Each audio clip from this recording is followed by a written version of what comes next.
सास हो तो ऐसी, बहू कहाँ मर गई। अंदर से आवाज़ आई, जिंदा हूँ माँ जी। तो फिर मेरी चाय अभी तक क्यों नहीं आई। कब से पूजा करके बैठी हूँ, ला रही हूँ माँ जी। बहू चाय के साथ भजिया भी ले आई। सास ने कहा, तेल का खिलाकर क्या मारोगी।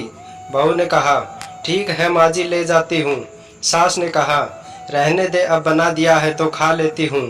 सास ने भजिया उठाई और कहा, कितनी गंदी भजिया बनाई है तुमने। माँ जी, मुझे कपड़े धोने हैं, मैं जाती हूँ। बहू दरवाजे के पास छिपकर खड़ी हो गई। सास भजिया पर टूट पड़ी और पूरी भजिया खत्म कर दी। बहू मुस्कुराई और काम पर लग गई। दोपहर के खाने का वक्त हुआ। सास ने आवाज़ लगाई, कुछ खाने को मिलेगा। बहू ने आवाज़ नहीं दी। सास फिर चिल्लाई, भूखी मारोगी क्या। बहू आई, सामने खिचड़ी रख दी। सास गुस्से से, ये क्या है, मुझे इसे नहीं खाना, इसे ले जाओ। बहू ने कहा, आपको डॉक्टर ने दिन में खिचड़ी खाने को कहा है, खाना तो पड़ेगा ही। सास मुंह बनाते हुए, हाँ तू मेरी माँ बन जा। फिर बहू मुस्कुराई और चली गई। आज इनके घर पूजा थी। बहू सुबह 4 बजे उठ गई। पहले स्नान किया, फिर फूल लाई और माला बनाई, रसोई साफ की, पकवान और भोज बनाया। सुबह के 10 बज गए। अब सास भी उठ चुकी थी। बहू अब पंडित जी के साथ भगवान के वस्त्र तैयार कर रही थी। आज ऑफिस की छुट्टी भी थी। उनके पति भी घर पर थे। पूजा शुरू हुई। सास चिल्लाती, बहू ये नहीं है, वो नहीं है। बहू दौड़ी दौड़ी आती और सब करती। अब दोपहर के 3 बज गए थे। आरती की तैयारी चल रही थी। पंडित जी ने सबको आरती के लिए बुलाया और सबके हाथों में थाली दी। जैसे ही बहू ने थाली पकड़ी, थाली हाथों से गिर पड़ी। शायद भोज बनाते हुए बहू के हाथों में तेल लग गया था, जिसे वो पोंछना भूल गई थी। सारे लोग तरह तरह की बातें करने लगे। कैसी बहू है, कुछ नहीं आता, एक काम भी ठीक से नहीं कर सकती, ना जाने कैसी बहू उठा लाई, एक आरती की थाली भी संभाल नहीं सकी। उसके पति भी गुस्सा हो गई, पर सास चुप रही, कुछ नहीं कहा, बस यही बोल के छोड़ दिया, सीख रही है, सब सीख जाएगी धीरे धीरे। अब सबको खाना परोसा जाने लगा।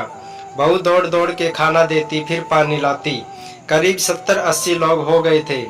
इधर 2 नौकर और बहू अकेली, फिर भी वहाँ सारा काम बहू ही अच्छे तरीके से करती। अब उसकी सास और कुछ आस पड़ोस के लोग खाने पर बैठे। बहू ने खाना परोसना शुरू किया। सबको खाना दे दिया गया।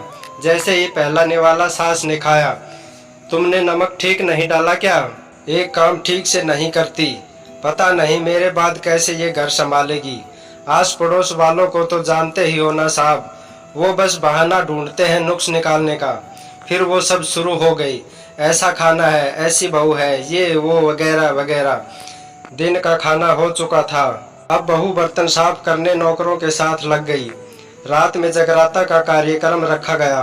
बहू ने भी 1-2 गीत गाने के लिए स्टेज पर चढ़ी। सास जोर से चिल्लाई, मेरी नाक मत कटा देना, गाना नहीं आता तो मत गा, वापस आ जा। बहू मुस्कुराई और गाने लगी। सबने उसके गाने की तारीफ की, पर सास मुंह फुलाते हुए बोली, इससे अच्छा तो मैं गाती थी जवानी में, तुझे तो कुछ भी नहीं आता। बहू मुस्कुराई और चली गई।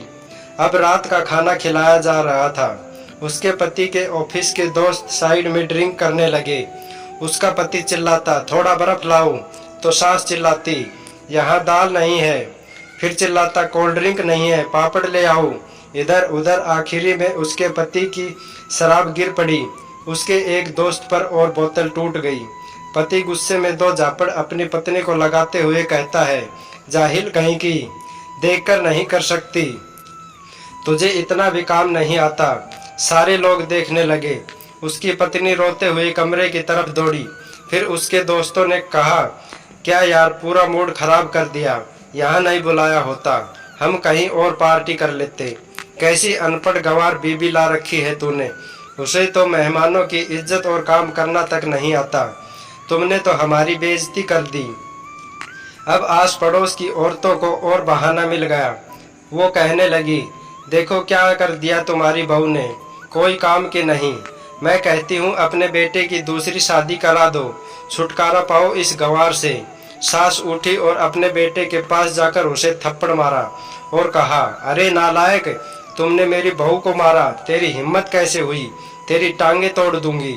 उसके बेटे के दोस्त कुछ कहने ही वाले थे कि उसकी माँ ने घूरते हुए कहा, चुप, बिल्कुल चुप, यहाँ दारू पीने आए हो, जबकि पता है आज पूजा है और तुम्हें पार्टी करनी है।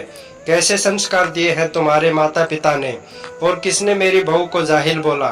जरा इधर आओ, चप्पल से मारूंगी अगर मेरी बहू को किसी ने एक भी शब्द कहा तो। अरे पापी, तूने उस लड़की को बस इसलिए मारा कि तेरी शराब टूट गई।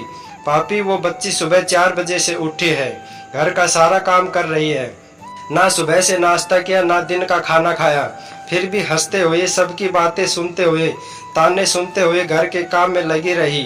तेरे यार दोस्तों को वो अच्छी नहीं लगी, जूते से मारूंगी तेरे दोस्तों को जो कभी उन्होंने ऐसा कहा। उसके यार दोस्त चुपके से खिसक लिए। अब सास बहू के कमरे में गई और बहू का हाथ पकड़कर बाहर ले आई।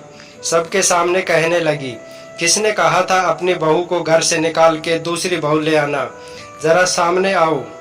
कोई सामने नहीं आया। फिर सास ने कहा, तुम जानते भी हो क्या इस लड़की के बारे में, ये मेरी माँ भी है, बेटी भी।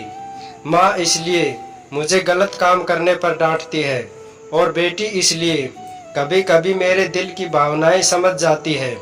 मेरी दिन रात सेवा करती है, मेरे 1000 ताने सुनती है, पर एक शब्द भी गलत नहीं कहती, ना सामने ना पीठ पीछे। और तुम कहते हो दूसरी बहू ले आऊं। याद है ना छुटकी की दादी, अपनी बहू की करतूत। सास ने गुस्से से पड़ोस की महिला को कहा, अभी पिछले हफ्ते ही तुम्हें मियाँ बीबी भूखे छोड़ घूमने चले गए थे। मेरी इसी बहू ने 7 दिनों तक तुम्हारे घर पर खाना पानी, यहाँ तक कि तुम्हारे पैर दबाने जाती थी, और तुम इसे जाहिल बोलती हो। जाहिल तो तुम सब हो जो कोयले और हीरे में फर्क नहीं जानते। अगर आइंदा मेरी बहू के बारे में किसी ने एक लफ्ज भी बोला तो मुझसे बुरा कोई नहीं होगा, क्योंकि ये मेरी बहू नहीं, बेटी भी है। बहू सिसकियां लेते हुए फिर कमरे में चली गई। सास ने एक प्लेट उठाई और भोजन परोसा और बहू के कमरे में खुद ले गई। सास को भोजन लाते देखा तो बहू ने कहा, अरे माँ जी, आप क्या कर रही हो, मैं खुद ले लेती। सास ने प्यार से ताना मारते हुए कहा, डर मत, इसमें जहर नहीं है, मार नहीं डालूंगी तुझे। तुझे नई सास चाहिए होगी, पर मुझे अभी भी तू ही मेरे घर की बहू चाहिए। बहू ने अपनी सास को रोते हुए गले से लगा लिया। सास भी रो दी पहली बार और कहा, चल खाना खा ले। फिर मजाक करते हुए कहा, फिर मेरे पैर दबाने चले आना, और ये ख्याल मन में मत लाना कि सास पैर दबवाती है, किसी दिन मैं इसका गला दबा दूंगी, क्योंकि कभी मैं भी यही सोचती थी। दोनों खूब हंसने लगती हैं। कुछ रिश्ते बहुत मीठे होते हैं, बस बातें कड़वी होती हैं।